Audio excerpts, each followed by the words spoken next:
Hi అండి, అందరూ బాగుండాలని కోరుకుంటూ ఈ మధ్య కాలంలో H1B ఎక్స్టెన్షన్కి ఎవరైతే అప్లై చేస్తున్నారో వాళ్ళల్లో కొంచెం ఎక్కువ పర్సంటేజే H1B ఎక్స్టెన్షన్స్ అనేవి డినే అవుతున్నాయి.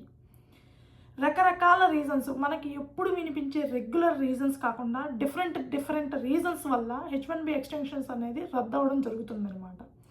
సో రీసెంట్గా మనకు తెలిసిన వాళ్ళతో కూడా అదే పరిస్థితి అయ్యింది. వాళ్ళకి ఇంకా I-94 డేట్ ఉండడం వల్ల ప్రస్తుతానికి ఇక్కడ ఉన్నారు, కానీ నెక్స్ట్ మంత్ వాళ్ళు కూడా తిరిగి ఇండియాకి వెళ్ళిపోతున్నారు. మనకి ఇదివరకు H1B ఎక్స్టెన్షన్కి అప్లై చేస్తే కొంతమందికి RFEs పడే అవకాశం ఉంటుంది. RFEs పట్టడం కూడా ఎక్కువైంది. కానీ RFE పడితే మనం అట్లీస్ట్ లీగల్గా ఫైట్ చేసుకొని తిరిగి మనం ఎక్స్టెన్షన్ మళ్ళీ అప్లై చేసుకొని మనం ఎక్స్టెండ్ చేసుకోవచ్చు. కానీ ఒక్కసారి డినే అయిందంటే మాత్రం మనం ఏమీ చేయలేని పరిస్థితి. ఆ డినేలు అవ్వడానికి కారణాలు ఏంటి, ఆ కొత్త రీజన్స్ ఏంటో నాకు తెలిసిన కొన్ని రీజన్స్ చెప్పే ముందు ఒక చిన్న రిక్వెస్ట్ అండి. మీరు ఈ వీడియో చూస్తుంటే కనుక దయచేసి ఒక లైక్ చేయండి, షేర్ చేయండి, తప్పకుండా సబ్స్క్రైబ్ అయితే చేసుకోండి. H1B ఎక్స్టెన్షన్కి అప్లై చేసే వాళ్ళకి ఎక్కువగా డినైల్స్ అవ్వడానికి డిఫరెంట్ రీజన్స్ ఉన్నాయి. ఈ మధ్యకాలంలో అవి కొత్త రీజన్స్ అన్నీ వస్తున్నాయని చెప్పాను కదండి. అవి చెప్పే ముందు మీ అందరికీ ఒక జాగ్రత్త మాత్రం చెప్పాలనుకుంటున్నానండి. అదేంటంటే, మీరు H1Bకి ఎక్స్టెన్షన్కి అప్లై చేసుకోవాలనుకుంటున్నారా?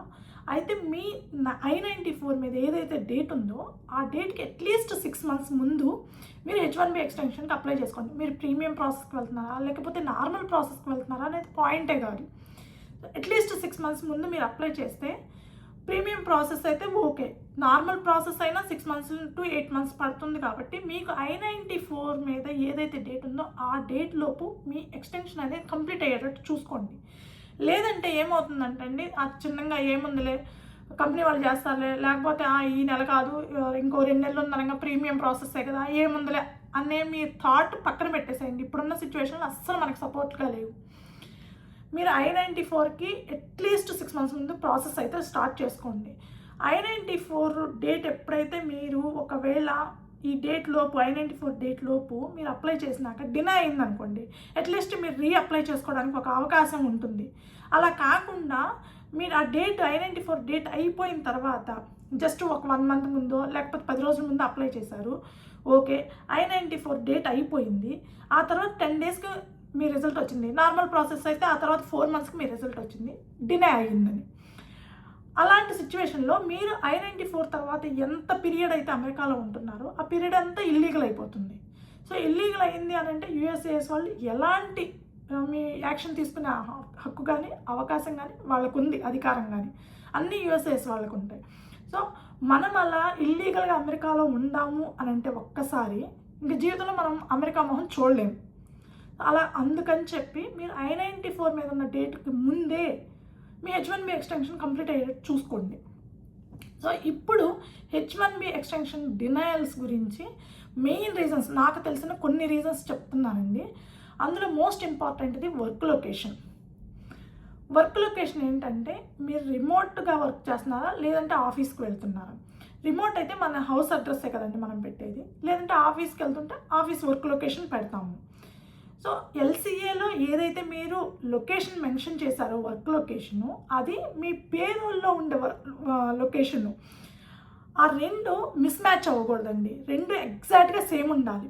అలా లేవంటే USCIS వాళ్ళు క్లియర్గా అది చెక్ చేస్తున్నారు. ఈ మధ్యకాలంలో అది క్లియర్గా చెక్ చేస్తున్నారు. అది కనుక డిఫరెంట్ ఉంటే మీ H1B ఎక్స్టెన్షన్ అనేది ఖచ్చితంగా డినే అవుతుందండి, 100% అవుతుంది. అంటే ఈ మధ్యకాలంలో ఎక్కువ కేసెస్ H1B ఎక్స్టెన్షన్కి అప్లై చేసినప్పుడు డినైల్ అవ్వడానికి మెయిన్ రీజన్ ఇదే చూపిస్తున్నారు. మన LCAలో మనం రిమోట్ అయినా వర్క్ లొకేషన్ అయినా ఏ అడ్రస్ అయితే మనం మెన్షన్ చేసినా, ఇప్పుడు రిమోట్ కింద వర్క్ చేసుకుందాం అనుకున్నామండి. సో నేను ఒక లొకేషన్ ఇచ్చాను ఇప్పుడు రిమోట్ వర్క్, సో నా ఇంటి అడ్రస్ ఇచ్చాను. ఒక 8 months తర్వాత 1 year తర్వాత వేరే స్టేట్కో లేకపోతే వేరే సిటీకో నేను మూవ్ అయ్యాను. ఇమ్మీడియట్గా అమెండ్మెంట్ చేయించుకోవాలి ఆ కొత్త అడ్రస్ తోటి.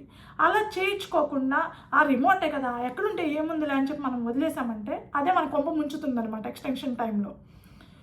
సో మీరు ఏదైతే లొకేషన్ మెన్షన్ చేశారో ఆ లొకేషన్ LCAలో ఉండే లొకేషన్ మీ పేరోల్లో ఉండే లొకేషన్ ఒకటేలా ఉండేలా చూసుకోండి. లేదంటే 99.9% అయిపోతుంది, మీ H1B ఎక్స్టెన్షన్ అనేది క్యాన్సిల్ అవుతుంది. సో ఈ రీజన్స్ తోటి ఈ మధ్యకాలంలో ఎక్కువ కేసులు నమోదవుతున్నాయండి. ఇకపోతే రెండవది సోషల్ మీడియా. ఈ సోషల్ మీడియా వల్ల మంచి ఎంత జరుగుతుందో తెలియదు కానీ చెడు మాత్రం చాలా ఎక్కువే జరుగుతున్నట్టుందండి. సోషల్ మీడియాలో మనం ఎప్పుడో కొన్ని పోస్టులు పెట్టామనుకోండి, అంటే మనం ఏదైనా సరే H1B మీద ఉండేవాళ్ళు ఎస్పెషల్లీ మీకు హాబీస్ ఉండొచ్చు, మీకు ప్యాషనేట్గా ఇంకొక వర్క్ చేయాలని ఉండొచ్చు, ఏదైనా ఉండొచ్చు. కానీ దానికి అమెరికా అనేది H1B మీద ఉంటూ చేయడానికి మంచి సమయం అయితే కాదు. మీరు వాలంటీర్గా చేయొచ్చు, లేకపోతే కోచెస్గా చేయొచ్చు, లేదంటే మీ ప్యాషన్ మేబీ కొంతమందికి స్ట్రెచ్చింగ్ కానీ లేకపోతే కుకింగ్ కానీ ఇట్లాంటి రకరకాల హ్యాబిట్స్ ఉంటాయి. సో మీరు మీ ఇంట్లో చేసుకున్నారా, మీ ఇంట్లో ఫ్యామిలీ మెంబర్స్కి పెట్టుకున్నారా, హ్యాపీగా ఎంజాయ్ చేస్తారా, అది సోషల్ మీడియాలో పెట్టుకున్నారా, హ్యాపీ, నో ప్రాబ్లం.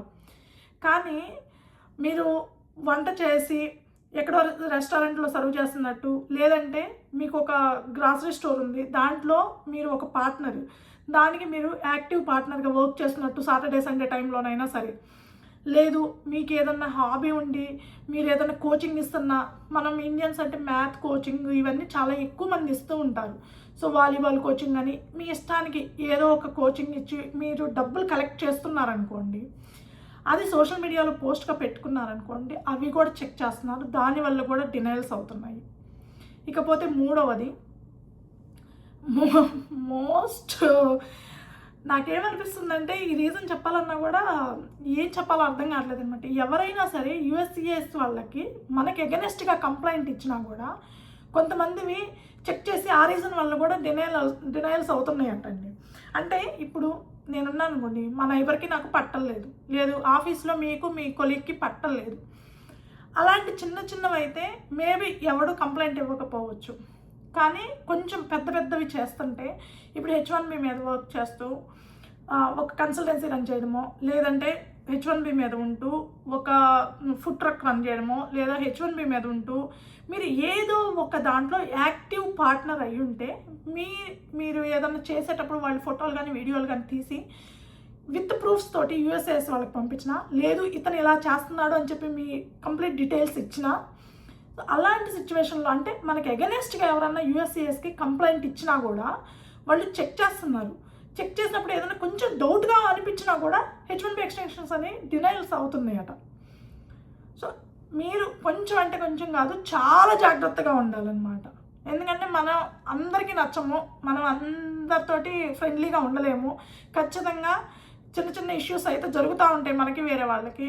సో మీరు H1B మీద ఏదైతే జాబ్ చేస్తున్నారో అది కాకుండా ఒకవేళ మీరు H1B మీద ఉంటూ 2 జాబులు చేస్తున్నా కూడా కొంతమంది అది కూడా పాయింట్అవుట్ చేస్తున్నారు, అది కూడా పంపిస్తున్నారు యుఎస్ఏఎస్ వాళ్ళకి.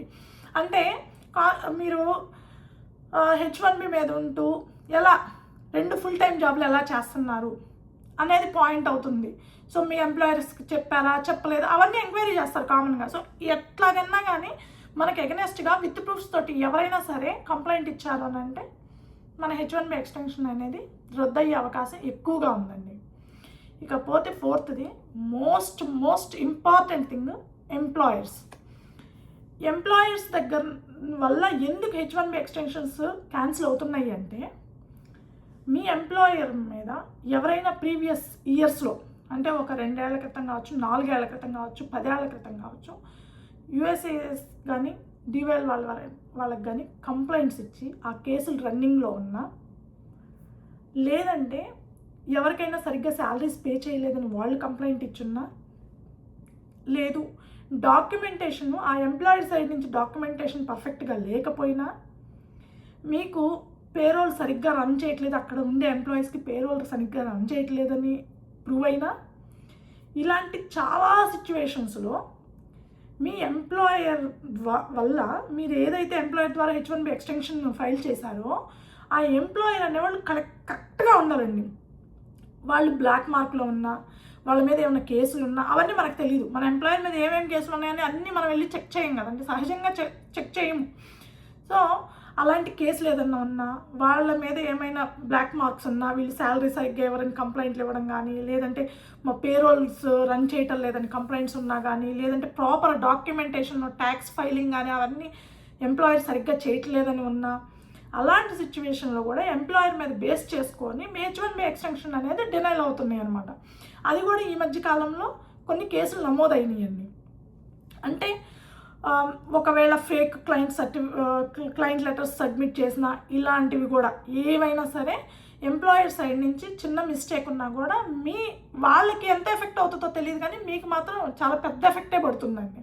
సో ఇలా డిఫరెంట్ రీజన్స్ తోటి ఈ మధ్యకాలంలో H1B ఎక్స్టెన్షన్స్ అనేవి బాగా డినేల్ అవుతున్నాయి. సో మీరు ఎవరైనా సరే H1B ఎక్స్టెన్షన్కి అప్లై చేసుకుంటుంటే 1-2 సార్లు అన్నీ చెక్ చేసుకుని జాగ్రత్తగా ఉంటే తప్ప మనకు అది సక్సెస్ఫుల్గా కంప్లీట్ అవ్వటం లేదనమాట. అలాగే మీరు ఏది చేసినా సరే H1B ఎక్స్టెన్షన్ I-94 Day 2 లోపే చేసుకుంటే మీరు సేఫ్ సైడ్ ఉంటారు. కాదు మేము ఎట్లయినా చేసుకుంటామంటే అది మీరు 50-50 ఛాన్సెసే అవుతాయి అనమాట. మ్యాక్సిమం 50-50 ఛాన్సెసే అయ్యే అవకాశం ఉంటుంది. సో రీసెంట్గా మనకు తెలిసిన వాళ్ళు ఏంటంటే నెక్స్ట్ మంత్ ఎందుకు ఇండియా వెళ్తున్నారంటే వాళ్ళది యాక్చువల్గా చెప్పాలంటే వాళ్ళ ఎంప్లాయర్ మిస్టేక్ ఏంటంటే వాళ్ళు లొకేషన్ మారారండి. వేరే చోట నుంచి ఇక్కడికి లొకేషన్ మారి కూడా ఒక 7-8 months అవుతున్నట్లుంది. ఇంకెక్కువ అవుతుందేమో తెలీదు, అంటే ఎగ్జాక్ట్గా మంత్స్ గుర్తులేవు. సో వాళ్ళ ఎంప్లాయరు అమెండ్మెంట్ చేయలేదు.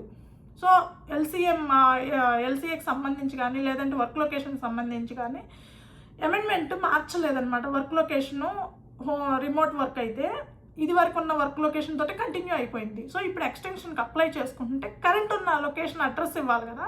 సో అవి మిస్ మ్యాచ్ చేయేటప్పటికి వాళ్ళకి డినైల్ అవ్వడం జరిగిందనమాట. సో నెక్స్ట్ మంత్ వాళ్ళు ఇండియాకి వెళ్ళిపోవాల్సిన సిచ్యువేషన్ అయితే వచ్చింది. ఈ లోపు ఇంకేమన్నా వాళ్ళకి I-94 డేట్ ఉందంట. సో నెక్స్ట్ మంత్ వెళ్తాము అని చెప్పారు. ఈ లోపు ఏమన్నా లీగల్గా ఫైట్ చేసుకుంటారా, ఇంకేమన్నా ఛాన్సెస్ ఉన్నాయా, ఇంకేమన్నా దారులు ఉన్నాయా అనేది నాకు తెలీదు. స్టిల్ నాకు జస్ట్ ఇన్ఫర్మేషనే వచ్చిందనమాట వాళ్ళ దగ్గర నుంచి. సో ఏమన్నా చేస్తారేమో చూడాలి. అది వచ్చిన తర్వాత ఏమన్నా ఛాన్సెస్ ఉంటాయేమో నాకు తెలిస్తే మాత్రం ఖచ్చితంగా మళ్ళీ ఇంకొక వీడియోలో అప్డేట్ చేస్తానండి. సో ఇదండి H1B ఎక్స్టెన్షన్స్ రద్దవ్వడానికి మెయిన్ రీజన్స్ ఈ మధ్యకాలంలో. సో మీరు కూడా H1B ఎక్స్టెన్షన్కి అప్లై చేసుకుంటే 1-2 సార్లు ఆలోచించుకొని జాగ్రత్తగా చేసుకోండి. ఈ వీడియో మీకు నచ్చుంటే కనుక దయచేసి ఒక లైక్ చేయండి, షేర్ చేయండి, తప్పకుండా సబ్స్క్రైబ్ అయితే చేసుకోండి. Thank you.